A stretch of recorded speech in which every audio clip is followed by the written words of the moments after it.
Le desmodonte. Introduction. Le parodonte est composé des tissus qui entourent la dent et l'encre dans la mâchoire.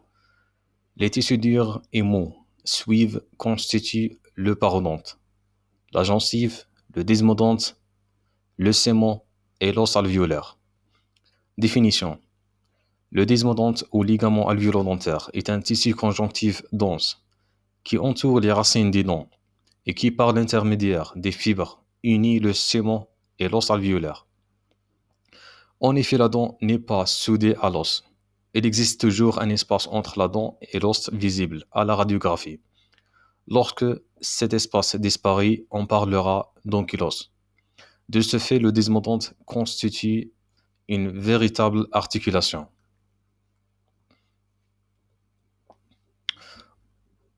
Embryologie. Le desmodonte se développe à partir du tissu conjonctif lâche, le follicule, qui entoure le bourgeon dentaire. La tâche initiale. Au début, l'espace entre sément et l'os alvéolaire est occupé par un tissu conjonctif non organisé, peuplé des faisceaux courts de fibres de collagène. Ces attaches initiales de la dent à l'os alvéolaire. Avant l'éruption, la crête de l'os alvéolaire est plus haute que la jonction émail-sément et les fibres de ligament alvéolo s'orientent obliquement. À l'éruption. Lors de l'éruption, la crête alvéolaire est au même niveau que la jonction émail-sément. Les fibres de desmodonte sont alors horizontales. Après l'éruption, quand la dent entre en fonction, la crête alvéolaire est plus basse que la jonction émail-sément. Les fibres relativement obliques. Les fibres préexistantes s'ébaissent. De nouvelles fibres sont ensuite élaborées et réorientées en permanence par les fibroblastes. Anatomie des desmodontes. Le desmodonte dans son ensemble a l'aspect d'un manchon fibreux qui entoure la surface sémentaire. Son épaisseur varie selon le niveau considéré et selon l'âge du sujet. Elle est de 0,25 mm. Elle se situe à une distance de 1 mm environ de la jonction émail-sément, avec un rétrécissement au tiers apical, qui lui donne l'aspect d'un sablier. C'est à un niveau de ce rétrécissement que se sont situés l'hypomocléon, centre de rotation de la dent. Le desmodonte est constitué par la substance fondamentale, les cellules et les fibres. Substance fondamentale, la gelée, qui constitue la substance fondamentale et le véritable milieu intérieur et semble avoir un effet considérable sur la capacité de la dent à supporter les pressions importantes. Les cellules. Les fibroblastes sont des cellules les plus abondantes et sont responsables de la formation des fibres parodontales. En moins grand nombre que les fibroblastes, on rencontre l'autre cellule, les ostéoblastes et les ostéoclastes le long de l'os, les sémentoblastes le long du sément, les cellules sanguines à l'intérieur des vaisseaux, des histocytes, quelques lymphocytes et quelques mastocytes. Les fibres constituent l'essentiel de la structure desmodontale. Nous retrouvons les fibres de collagène. Les plus importantes représentent 70 à 80 du volume du desmodonte et vont s'organiser en faisceaux.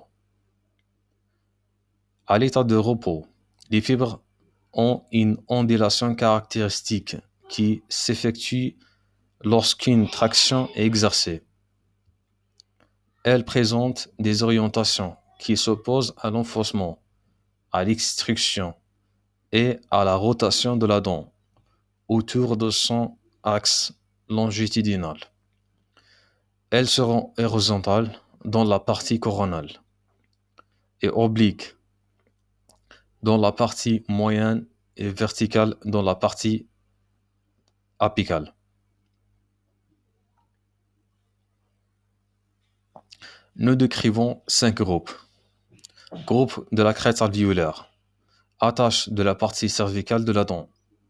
Les groupes horizontaux situés dans le un tiers occlusal et perpendiculaire à l'axe longitudinal de la dent. Groupe oblique. Le plus important part de l'os vers le sément en direction apicale. Groupe apical ou radiaire. Se situe au fond de l'alvéole et c'est vertical. Groupe interradiculaire. Existe à la bifurcation des multiradiculés. Également vertical et part du sommet des septums interradiculaires vers la bifurcation. Fibres de réticuline. Elles sont rares ou absentes. Se retrouvent autour de l'épithélium gingival et ailleurs exclusivement au niveau des canaux vasculaires. Fibres élastiques, préélastiques et oxytalons. Elles sont rares et liées au système vasculaire. Le terme oxytalon vient du fait qu'elles résistent à l'acide formique. Vascularisation et innervation des desmodantes. La vascularisation sanguine provient de l'artère dentaire inférieure ou supérieure et atteint le ligament parodontal à partir de trois sources d'artérioles. Les vaisseaux apicaux, les vaisseaux perforants à l'os alvéolaire et les vaisseaux anastomosés de la gencive. Le système veineux de retour est parallèle au système artériel. Les vaisseaux lymphatiques partent des desmodantes vers l'os alvéolaire, puis de là rejoignent les ganglions lymphatiques sous-maxillaires, sous-mental et cervical. Le système veineux et lymphatique va assurer l'élimination des déchets sanguins. L'innervation. L'innervation est assurée par le nerf trigemin grâce au nerf dentaire inférieur et supérieur.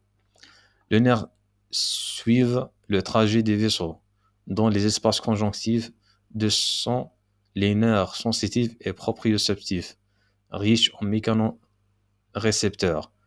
Ces derniers sont très importants car ils renseignent le cortex sur la position de la dent dans son alvéole.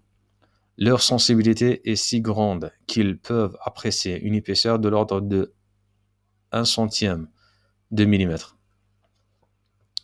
Physiologie du desmodonte. Le desmodonte joue un rôle important à plusieurs niveaux. Rôle dans l'éruption dentaire. Le conjonctif desmodontal semble impliquer l'apparition d'un nombre accru de macromolécules produites par les fibroblastes provoque un accroissement de la viscosité du gel apical. La tension qui en résulte amène un mouvement hydraulique de soulèvement. Rôle dans l'organogénétique. Le desmodonte renferme des cellules génitrices capables de se transformer en fibroblastes qui vont synthétiser des fibres en cémentoblastes et cémentocytes qui nous donnera le sément, et ostéoblastes et ostéocytes afin de former l'os alvéolaire. Rôle mécanique et protecteur. Le desmodonte a un double rôle. Fixation de la dent dans son alvéole. Transmission des forces occlusales à l'os en les amortissant. Absorption du choc. Rôle nutritif. Les apports nutritifs sont d'origine sanguine et lymphatique et ils diffusent par capillarité au niveau du sément. Rôle sensoriel. La sensibilité proprioceptive et tactile permet de localiser et de détecter les forces externes qui agissent sur chaque dent. C'est grâce à cette sensibilité qu'une dent échappera à une surcharge occlusale par un mouvement d'évitement réflexe. Rôle dans la cicatrisation. Lors de la réparation des lésions parodontales ou après chirurgie, le desmodonte fournit des cellules chargées de reconstituer les structures détruites. Les cellules indifférenciées vont donner des fibroblastes qui vont produire les fibres de collagène. D'autres vont se différencier et pré-cémentoblastes puis cémentoblastes. afin d'autres se différencier en ostéoblastes et ostéoclastes, qui vont participer au remodelage osseux. Rôle dans l'immunité. Sa défense est assurée par un pool de cellules adultes. On rencontre surtout des macrophages, des mastocytes et d'autres types d'immunocytes, sont rarement présents dans le desmodonte sain. Conclusion. Le desmodonte ou ligament parodontal, ou ligament alvéolaire, ou périodonte, est un élément parodontal indispensable à la bonne santé et à la pérennité de chaque dent. Merci.